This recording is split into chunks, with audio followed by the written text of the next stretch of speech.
All right, welcome to this week's episode of the Vets in Real Estate Podcast. I am joined by a former soldier and fellow Apache maintainer, turned to real estate pro in a lot of different areas. So stay tuned and check out this episode.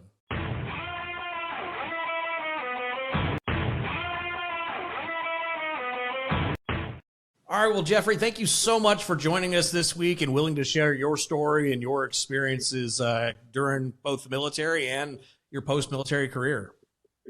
Yeah, thank you for having me. So we already alluded to you worked on the greatest helicopter that was ever invented. Yes. What did you do prior to that? You had a little bit of some time in the military before working on the Apache. Yeah. So I did a couple years in college and joined the Army and come from a huge military family. Figured if I was going to do it, let's do it. So in my contract was 82nd Airborne Infantry, airborne school right out of the gate, going to Fort Bragg. And so I did that for 3.5 years of service, had several jump injuries, wound up taking me off of permanent jump status. Wasn't the greatest day to get handed that news, but was able to parlay that into working on the Apache, which, you being an Apache guy, taking the Apaches to the range, having range day is always, fun when you can see 4 of them stand up together and just launch and, fly down a creek, stand up, launch, drop, gone before you really even knew they were there. They're a fun bird to work on. Absolutely. I loved my time working on that aircraft, and we got to work on a little bit of everything while I was in, but yeah, definitely a fun aircraft to work on. And it's such a smaller community. I know we joked in beforehand that it's a small community, and it's even smaller as you start getting to bases. And we missed each other just by a couple of years, which I got out right at the end of.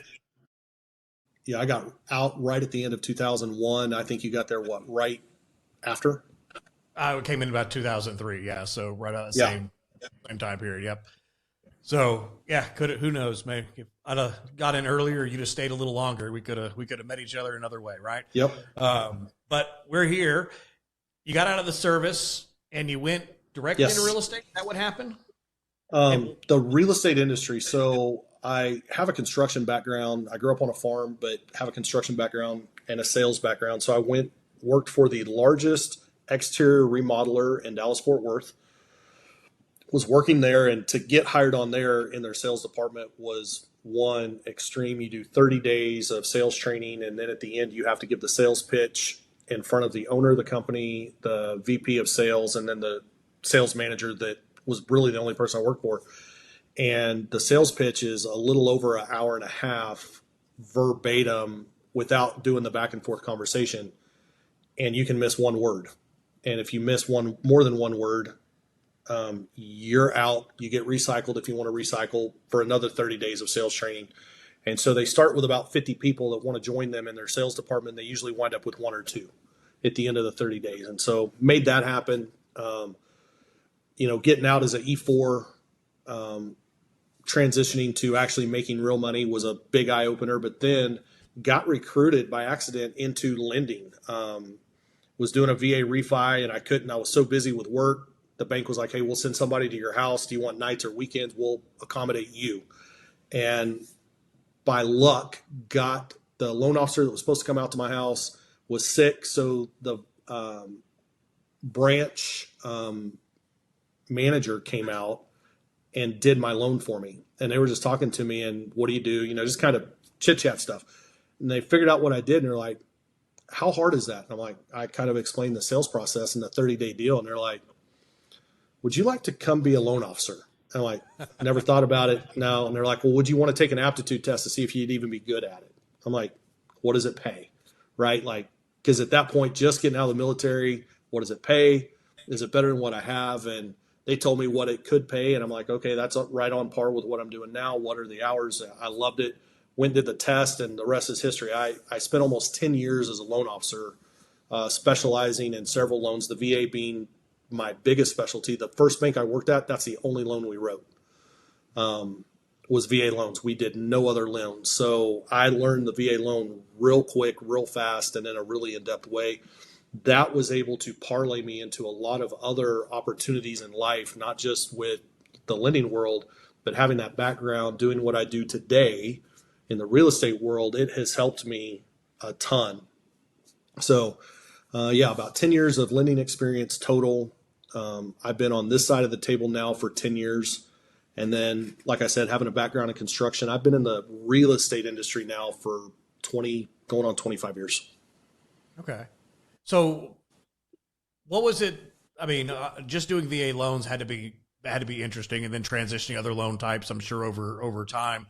What was that transition though looking like, just getting started in the lending side of it, where they obviously recruited you, because they saw something in you, but what did that look like, just those first handful of months, going through there? And obviously, well, maybe not obviously, maybe you had, another 2-hour sales pitch, only missing one on the lending side.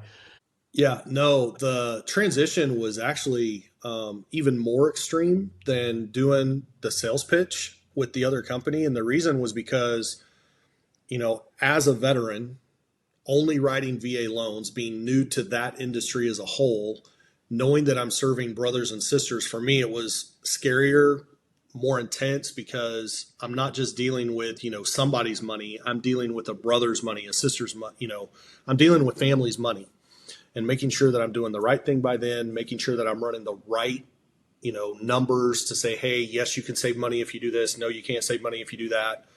And making sure that they're getting the right advice, because I found out also right away in getting into the lending industry, being in the real estate industry, there's a lot of bad actors out there. There's a lot of people out there that say that they're in the VA space and game to serve the military community. And what they really mean is, I'm niched to make money.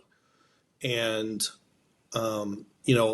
starting learning right away what some banks were charging in fees and what they were charging in points compared to what we were doing, and trying to do the right thing all the time, was very eye-opening. So for me, the first 6 months was literally, drinking water out of a fire hose, trying to learn the product. At that point, I'd used the VA loan twice already by the time I became a loan officer. And using it twice as a consumer does not make you a VA expert. You know nothing. And so making sure that just I knew and the fortunate thing was, getting into lending, only having one product, it allowed me to focus on it, learn it, study it, and become a hyper expert in that before I branched out into, FHA, conventional, rule development, all the other loans. I was able to hyper focus on one loan, which let me, learn it better, do it better, and just helped me to become a better at serving my clients. When I transitioned to this side of the table doing real estate, it really allowed me to still hyper focus on my core people, which is family, the military family. And that's still today, probably close to 75% of the deals we do for my team, because I run a team now, is either military or hero focus. We're either first responders or military. I mean, that's 75% of our business. And having that background where I only worked on VA loans has helped me tremendously in today's world. It's helped me tremendously. I was a broker, managing broker of an office of, almost 350 active agents, being able to be the broker that knows the military for them. It started with going back to that one bank where, but transitioning from military life to that, actually having, airborne infantry background and helicopter repair background. Those are two, aviation. If you're an aviation mechanic, attention to detail is, times 10. Airborne infantry, attention to detail times 10, right? So having that background where I was hyper focused on everything, especially paperwork coming from aviation.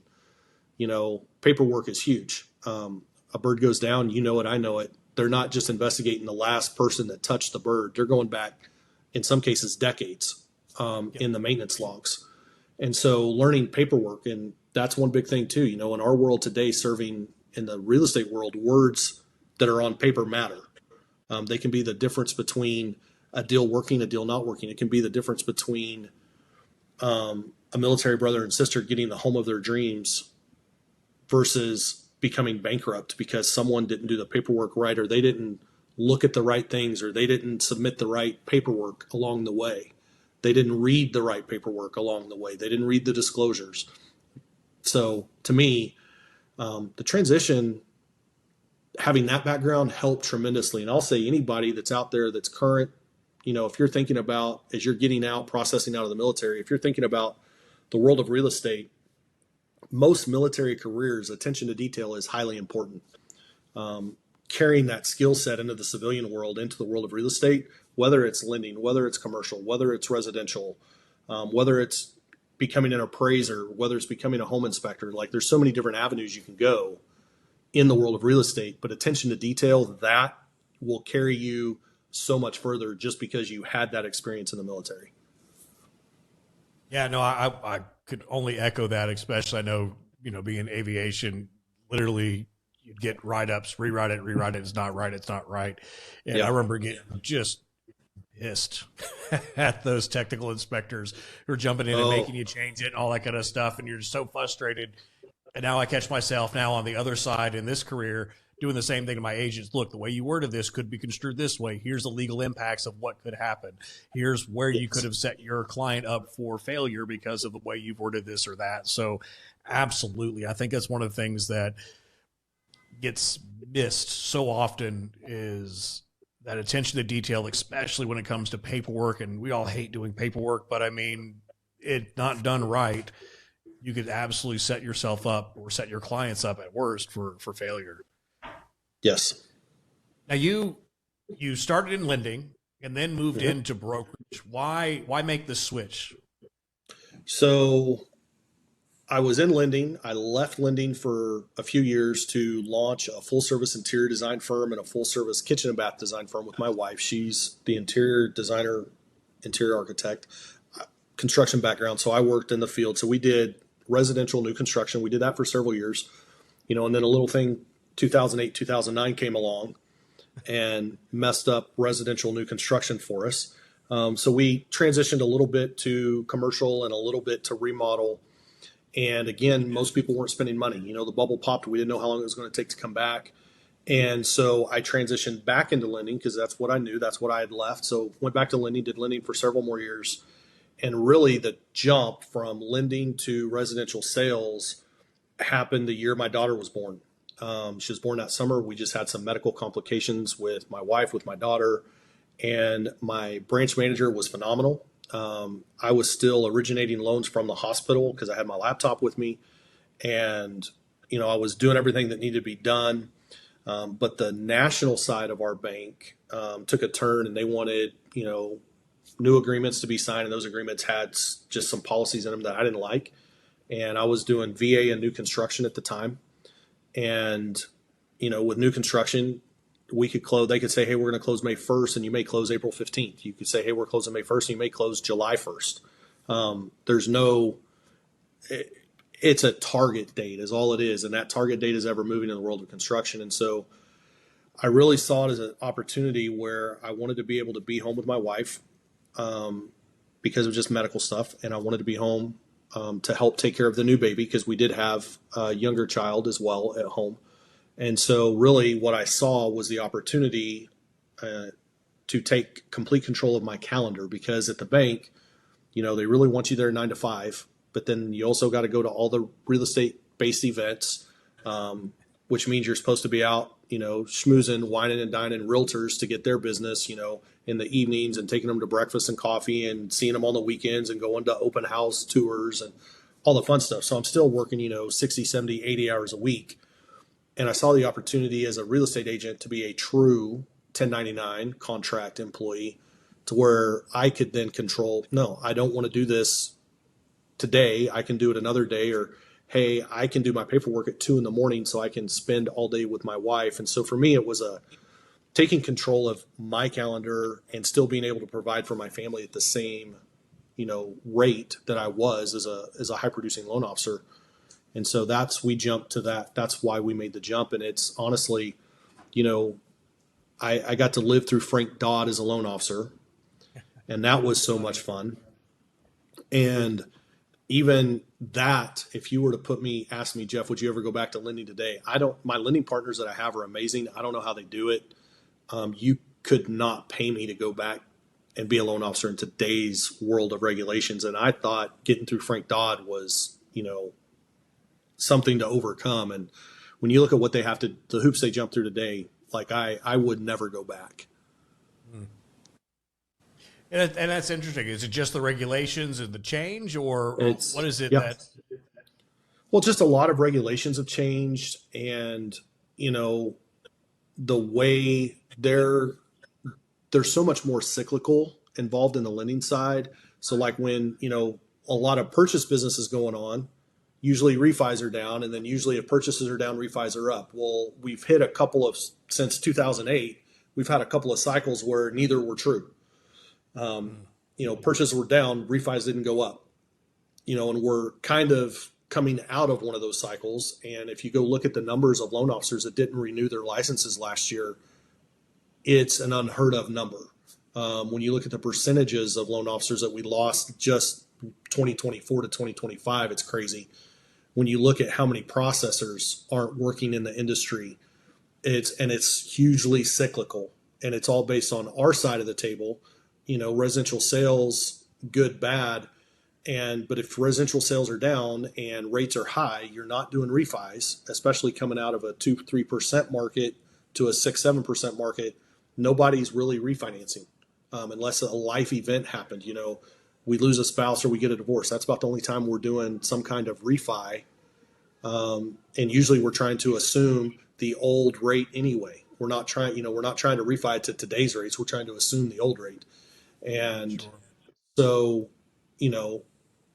we've lost a lot of loan officers. So to me, it's more cyclical even than my industry, my side of the house, where agents are up and down. Agent count really doesn't, spike up 300% and then drop by 75%. We just don't do that. Sure. That side of the house does. Not anybody that wants to get into lending, research it, please do. Because we need great lending partners. Commercial needs great lending partners. Residential needs great lending partners, and we need people who know it and understand it. It's just not something I would choose to do, being on this side of the table. That's fair, and I think that's great advice for somebody that's looking to get in to kind of think that through and understand. I think it sounds like you can make great money. Yes, but it could be a little challenging on that as well. Yeah, and you got to be the expert. You got to be good. The lending partners that I have, all of them have been in the business, some of them 20 plus years as loan officers. So they know what they're doing. They're great at it, and they get business referrals because of it. If you're going to be a new loan officer, you got to know what you're doing, and you got to spend time studying your product so you can provide the best possible customer service out there. Yeah, no, makes absolute sense. So you transitioned into the brokerage side of things. Then you mentioned that you actually ran a brokerage, being Yes. that managing broker. How is managing a brokerage full of 1099 agents? We can't call them employees because they're not technically employees. Yeah. How is that different from managing, I guess, either employees as you did in the lending side, if you did, or just leadership in the military altogether? It's a lot different in one respect because they are true 1099, meaning I can say everybody needs to be in the office at 9 a.m. and if they want to show up at 10 a.m., I can't fire them for showing up at 10 a.m. Or if I can say, hey, this is a required training, the only way I can technically hard require it is if the state's requiring it. It can't be like an office required training. And so that becomes more difficult to lead because like in the military, if you're in leadership, you say jump and, boots are saying how high as they jump off the ground. And so it's a totally different leadership style that you have to adopt. And you have to adopt a leadership style where people literally, want to show up to trainings, not because you said you need this training. They're showing up to the training because it's going to serve them in their business to help them make their business be better, do better. And so really that's the approach, you have to take when you're in leadership in the civilian world as a general, especially if most of your employees are not former military, your leadership style is almost a 180. You are literally leading people almost from the rear, not from the front. You're almost cheerleading them forward. You're giving them information for them to want to take that first step forward versus you being in the front, especially being infantry, lead from the front, like lead, Right. follow, get out of the way, one or the other. We're not messing around. And so it's a whole different mindset.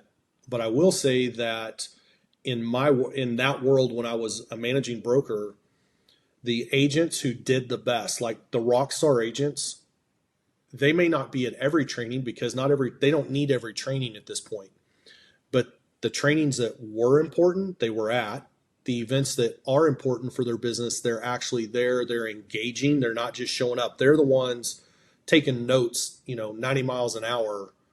And now with the evolution of AI, they're the ones that are showing up with apps like recording everything and then going back and actually reading and studying the notes. They're not just showing up for the free lunch, or the free happy hour 2-drink ticket. Like they're actually showing up to learn and implement into their business things that matter. And that was something with the newer agents, trying to get them to understand, yes, you're independent. Yes, it's your business, but understand this. There are people who have come before you who, if you just come listen to me for scenario help day, like I would as a broker, I'd have scenario day where it's just broker day, right? Come in and ask me any question and I'm going to go over things that I've learned 20 plus years doing this.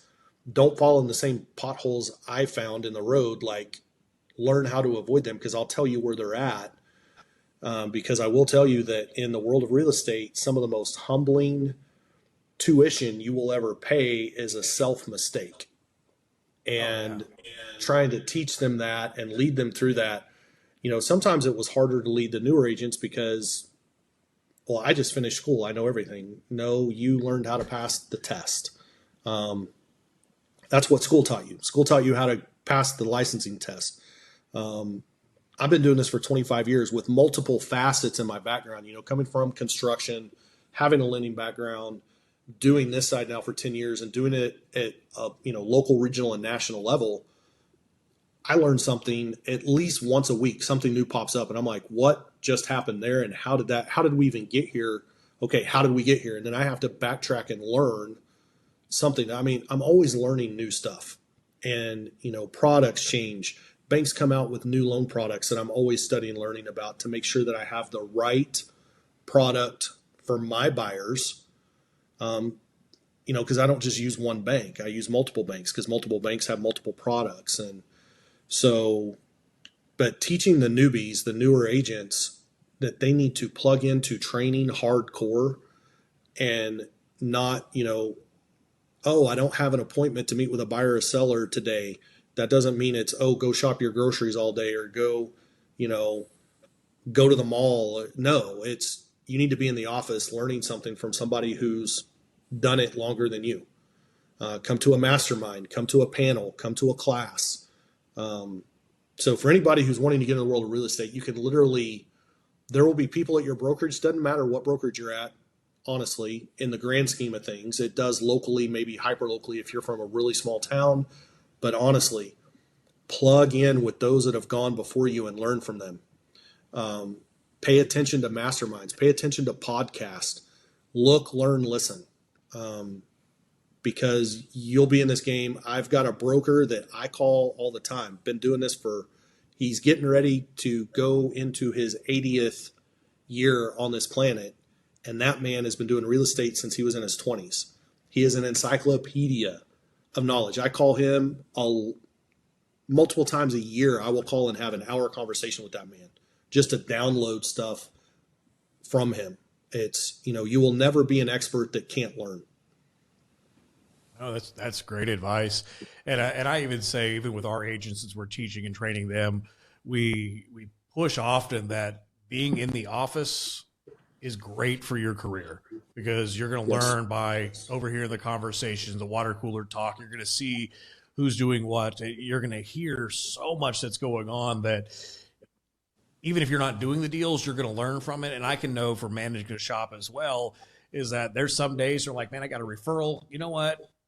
Joe is sitting there diligently working. Let's give Joe a shot at this one. And, I'm supposed to spread them out. Absolutely. But if I can see somebody who's actively working, I I give those leads to them. I help them out, and if you're seen, you're thought of, which I think is important. Now, that's not me say sit in the office and do nothing, but you should be working, you should be going out to events, but be visible on a regular basis, especially as a new agent.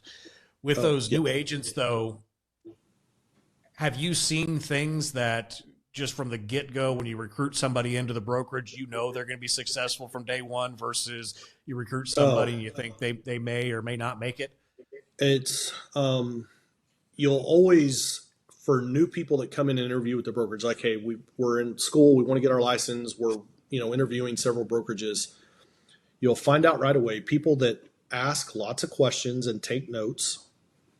And they're asking more even about the brokerage. What's the culture here? What kind of classes do you put on locally? What kind of classes do you put on virtually? What kind of speakers do you bring in? Are you bringing in, speakers to speak locally? Are you, doing some Zooms where we're going to bring in some experts outside of our market, learning about the brokerage? If they're asking those questions, and yes, how you get paid is very important. What is the cap? What is the split? What are my transaction fees? What are my monthly fees? Like, those are important things to know for you internally and how you run your business.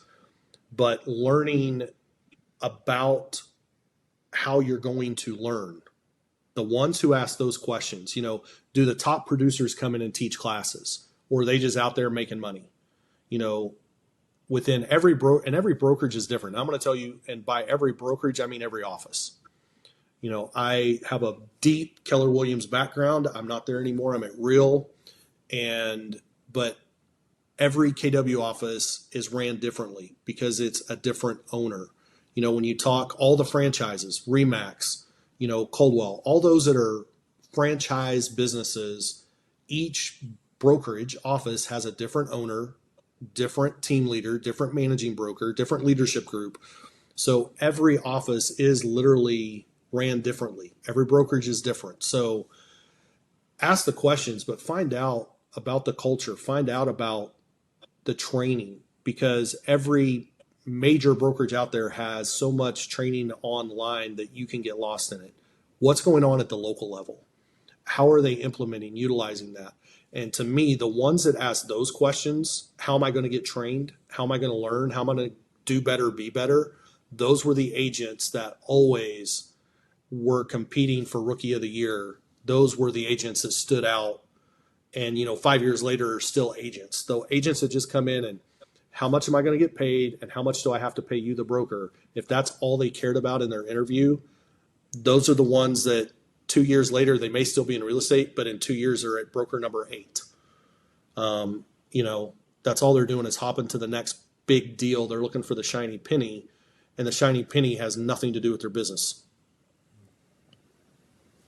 No, I would agree. And I think when it comes to finding that brokerage, finding out where you fit. I've been at brokerages where I have loved, and I've been at brokerages where I absolutely hate going into the office, hate being around there.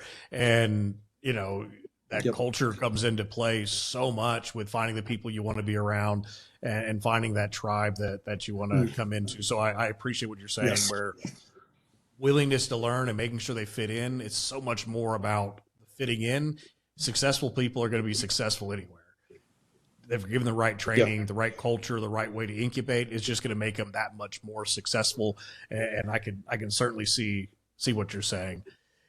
You've mentioned a few times, research and having the networks and all those kind of things. Where do you find is some of the best places for you to get either the research or that network to be able to help make you a better agent?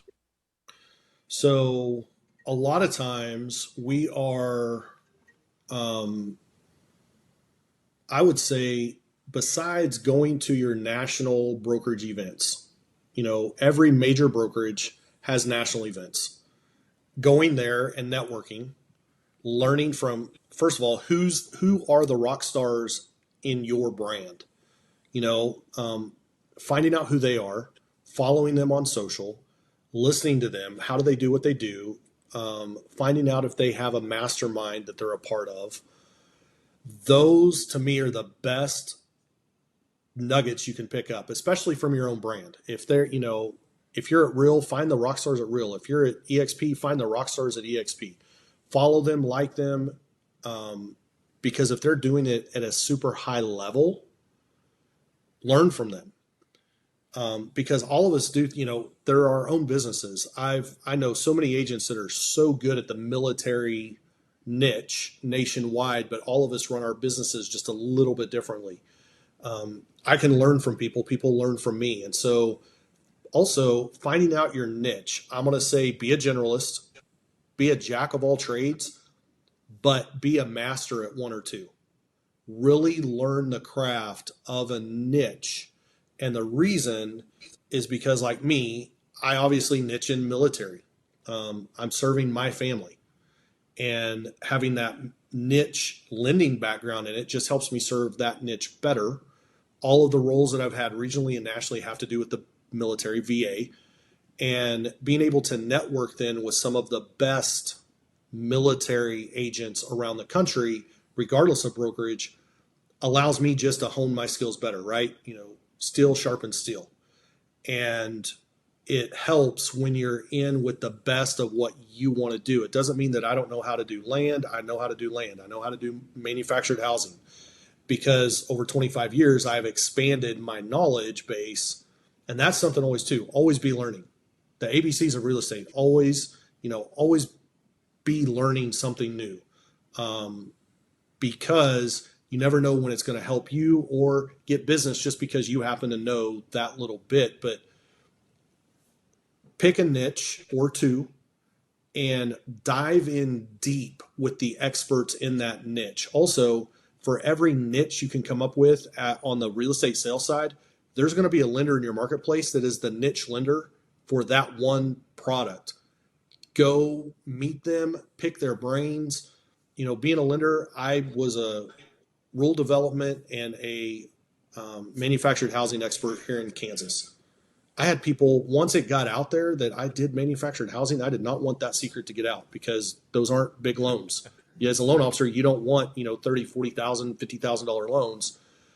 But I had people calling me because I was a national lender, like 10 states away. Hey, we heard you do manufactured housing. Who told you that? But I have a manufactured housing lender here in Wichita. That lady is an encyclopedia of manufactured housing lending. I've got my VA people. They're a literal encyclopedia of the VA lender's handbook. Partner in the other parts of your industry with the other people that are niched and learn from them and lean on them. And that's where I get my information, is by masterminding with the people that are in my niche at a high level. And going to those national events, though, and networking to find out who those people are and helping grow your tribe, grow your people. Having a referral business, no matter what you do in the world of real estate, is tremendous. If you're going to be a lender, having agents refer to you. If you're an agent, having other agents refer to you. Our business, we don't buy leads. No one on my team buys leads. We don't buy leads. The reason is because we live on referrals. Referrals from past clients, referral from agents like you in other markets that need help in Wichita and South Central Kansas. And building a referral network means somebody trusts you to take care of their client just like they would. And when you can get, 10, 15, 20 calls a year just in little Wichita, if you're in a big market, you can get lots of calls. And so building your brand as a trusted expert in your market, the only way to do that is by running with the experts in your niche nationally. So find out who the big dogs are and go run with them. No, it makes perfect sense. Now, we got connected through a Facebook group. Yes. Talk about Marn. Tell us more about that. If you're in leadership and all that with that organization as well. Tell us more about what that is and what they do and how how an agent can get connected with you. So MARN stands for Military Agent Resource Network. You can find them on social. The biggest place is Facebook. MARN is literally a broker agnostic. Think of it as scenario help desk. You can jump on the Facebook page. It's a group. It's private. So if you post a question, your client's not going to see it. But you can literally show up there and ask any question about the VA home loan product. Here in the last couple of years, we've been answering tons of questions, obviously about the VA assumption. Rates went high, lots of VA loans out there that are only 1 or 2 years old that have really great rates. So in the PCS world, VA assumptions became something that in 25 years we didn't need to talk about. There was no market that worked with that. So we taught classes on it. It's a place to come get education. It's a place to also be a referral network. Obviously, the people that are there are people that are focused on military. So it's a place to meet people that are also working on military, if that's your thing. And it's also a place to get education. And if you're in a transaction where you're needing help, you can get help there if your broker isn't VA savvy or you just don't even know where to go. Like sometimes it's more, if you don't know what you don't know, we can guide you. Hey, this is where you go to get that answer. Here's in the VA Lender's Handbook that's going to help you advise your client properly. And MARN is also, with it being broker agnostic, means that we're growing it. It started out as 100% of the national leadership was Keller Williams. And so it was very heavy in the KW world. One of the things that national leadership is doing, I was actually on a Zoom, exactly like I got off the Zoom to jump on with you. National leadership was talking about how do we go grow this and get it out there to other brokerages. Well, now that I've moved away from KW to Real, I'm working with Real Military to help get the word out. And it's really because whatever niche you pick, there is groups out there that are broker agnostic that just want everybody to be an expert at what they're doing. And the biggest reason, I obviously can't do all the military transactions, even in Wichita. There's more transactions than I can physically handle. Well, being military, I want my brothers and sisters to get great service. Well, if I go train 10 more agents to do what I do at a high level, I know that if they work with them, they're going to be good. And so whatever niche you get into, there's going to be a group where you can go just build your tribe with. And MARN is that for the military agent. So anybody that's focused on military, being a military agent or even a military lender, focusing on the VA world, MARN is a great place to just meet people. And even though it is Keller Williams heavy, a lot of I'd say at least 25, 30% of our members are not KW. And we're growing that side of the house super fast right now because we're focused on it. And it's just a great way to meet, learn. And obviously, that's where we met, was on the MARN page. And so it's just a great way for people to connect and grow your knowledge base. No, that's great. And I could definitely see the need and the demand. And I think sometimes, we were talking about this before with kind of the rise of these military divisions inside of the larger brokerages. For a KW, for a Real, for an EXP, for somebody that's large like that, they've got the time, the resources, the energy, the staffing, the budget, all that to put that together. And each of those brokerage having that independent program makes sense, but the boutiques that are out there don't have that ability. And I think that's where something like MARN comes in and helps train and coach, and being broker agnostic, which is extremely valuable there as well, gives them that depth of that experience. And especially for a mid-size or boutique brokerage, or maybe even one of the other large brands that doesn't have a military or a veterans program, that gives them those same benefits that they may have gotten at a larger brokerage with a military program, gives them all that. And to me, there's a lot of value for somebody who doesn't do anything residential, that doesn't do anything VA home loan other than my own personal home. I get a lot of value out of just the discussions on there, learning, seeing, understanding those aspects. Because even as a commercial guy, you want to see what's happening. You want to understand what's happening in the business, because as a veteran, my buddies don't know that I sell office buildings. They just know I'm a real estate agent. And they'll send me memes of residential stuff. I'm like, oh yeah, that's funny, guys. I don't do anything. That doesn't make keys getting stuck in a lockbox. That's not a thing for me, right? That's not something we do. But they don't see me. They don't see me as the commercial guy. They just see me as, oh, he's a real estate agent. So having the involvement, being involved, seeing what's going on with all that, absolutely makes a big push just in knowledge and understanding. And that's what I've appreciated out of the page and learning from there is just knowing what I need to know so I can help advise, a brother and sister, somebody I served with, or somebody who knows that I was a veteran and have an idea, helps us that way. So even if you're not residentially focused and looking at VA, there's a lot of value just in the page and just in being involved in the organization as well, just simply from knowledge. Oh, for sure.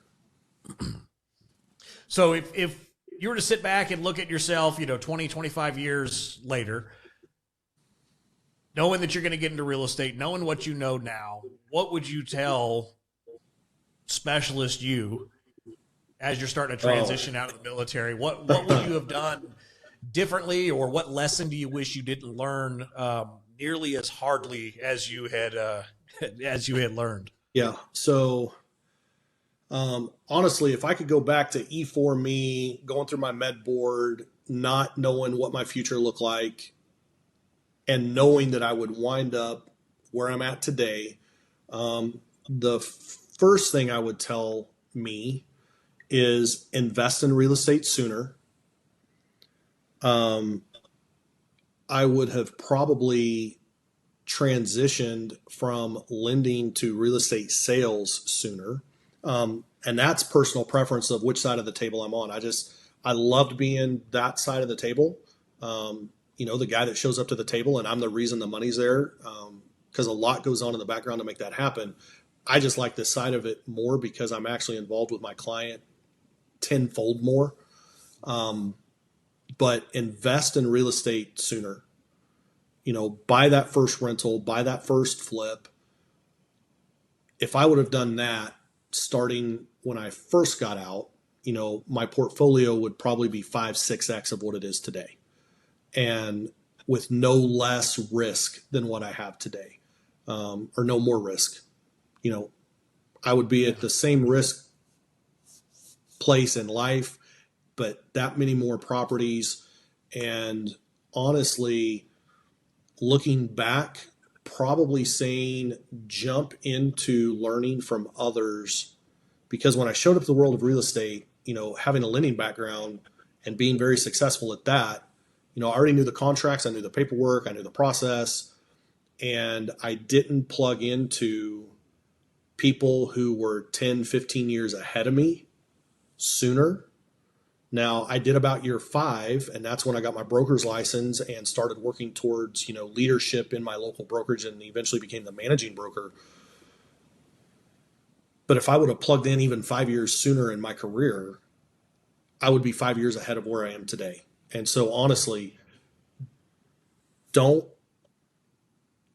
think that just because you might know part of the industry that you know all of the industry, because that was my mistake.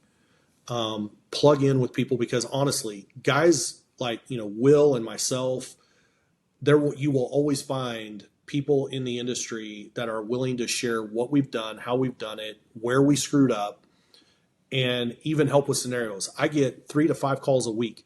Hey, we know you've seen this before. What do we do? And they're not at my brokerage. They're local here in town. I might have been their broker in the past. I might not. I mean, people they're like, especially when it's military deals. Hey, what would you do here? Like, if I would have done that more when I started my career, I would have learned so much more, so much faster. So it's not just about watching the podcast or listening to the, audio of somebody talking about the business or getting into a sales coaching program. That would be something else. Get into a coaching program, and you think you can't afford it up front, but getting a coach up front that will hold you accountable is a very worthwhile investment. And then also getting into an accountability group. Just a small local group, doesn't even have to be with the same brokerage, just people with the same like mind, people that you could honestly say, hey, these would be my drinking buddies in real estate.